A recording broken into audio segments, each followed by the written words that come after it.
क्या माँ सिर्फ बेटे और बहू की जिम्मेदारी है? बेटा कब आ रहे हो?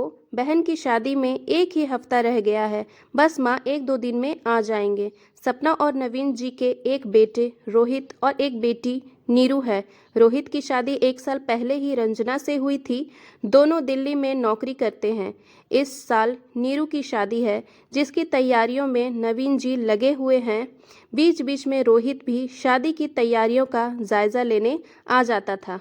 मम्मी जी, आपके या नीरू के लिए कुछ सामान लाना हो तो मैं लेती आऊंगी, आप बता दीजिएगा। रोहित के हाथ से फ़ोन लेती हुई रंजना बोली। नहीं बेटा, बस तुम अपनी तैयारी करके आना, यहाँ तुम्हें कुछ लेने का समय नहीं मिलेगा। मम्मी जी, मैं तो हर फंक्शन में पहनने के लिए ड्रेसेस ले ली, साथ ही मैचिंग ज्वेलरी और चूड़ी सेट भी ले लिए हैं, बच्चों की तरह चहकती हुई रंजना बोली। हाँ भाई, दुल्हन की भाभी हो, सबसे सुंदर तो लगना ही चाहिए। चलो ठीक है बेटा, फ़ोन रखती हूँ। 2 दिन बाद रोहित का फ़ोन आया। पापा, रंजना नहीं आ पाएगी। उसकी मम्मी को मेजर हार्ट अटैक आया है। उसके भाई भाभी को दूसरे शहर से आने में वक्त लगेगा। तब तक रंजना को उनके साथ हॉस्पिटल में रहना पड़ेगा। हमारी फ़्लाइट आज शाम की है, इसलिए मैं ही आ रहा हूँ। ऐसा नहीं हो सकता कि ननद की शादी में बहू ना आए।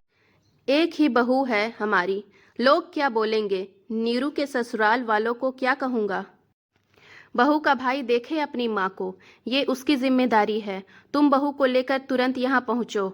सुन रहे हो ना? नवीन गुस्से में बोले। तभी नवीन के हाथ से सपना ने फ़ोन ले लिया। रोहित, रंजना को वहीं रहने दो। इस समय समधन जी को किसी अपने की जरूरत है। रंजना रहेगी तो उनकी हिम्मत बंधी रहेगी। अपनों का प्यार विश्वास हो तो इंसान जल्दी ठीक हो जाता है। लोगों की चिंता मत करो। उनके कुछ कहने के डर से हम अपनों की बीमारी की हालत में अकेला नहीं छोड़ सकते हैं। बहू को कहना सब ठीक हो जाएगा, चिंता ना करें। सपना के ऐसा कहने से नवीन की नाराजगी और बढ़ गई। तुम्हें किसने कहा बीच में बोलने के लिए? तुम्हें ना कोई जानता है ना पहचानता है। लोगों के सवालों का जवाब तो मुझे देना पड़ेगा। क्यों? क्या मेरे बेटे बहू पर मेरा अधिकार नहीं? और मैंने गलत क्या बोला?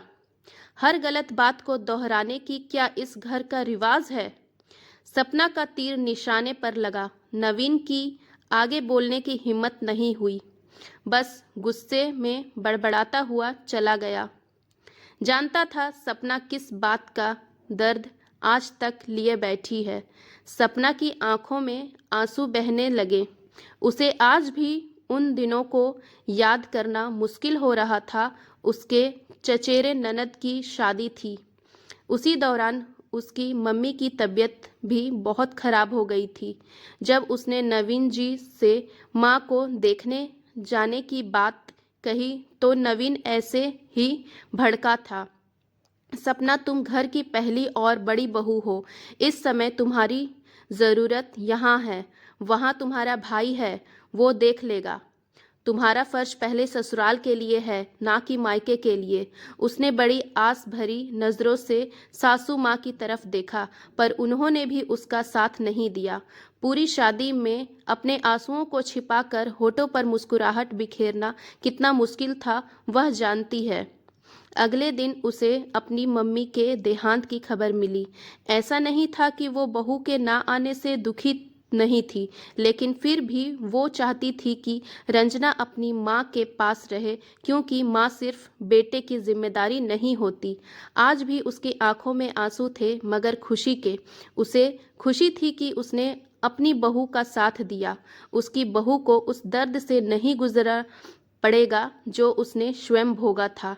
लेकिन ये बात वो अभी भी समझने में असमर्थ थी कि बहू हो जाने से बेटी की अपनी माता पिता के लिए जिम्मेदारी खत्म कैसे हो जाती है। ऐसा नहीं है कि शादी हो जाने के बाद बेटी अगर बहू बन गई हो तो उसके माता पिता के लिए उसकी जिम्मेदारी खत्म हो जाती है। कैसा लगा आप लोगों को कहानी? ज़रूर कमेंट करके बताइएगा। मिलती हूँ नई कहानी के साथ, तब तक के लिए बाय बाय। प्लीज़ चैनल को सब्सक्राइब कर लीजिए।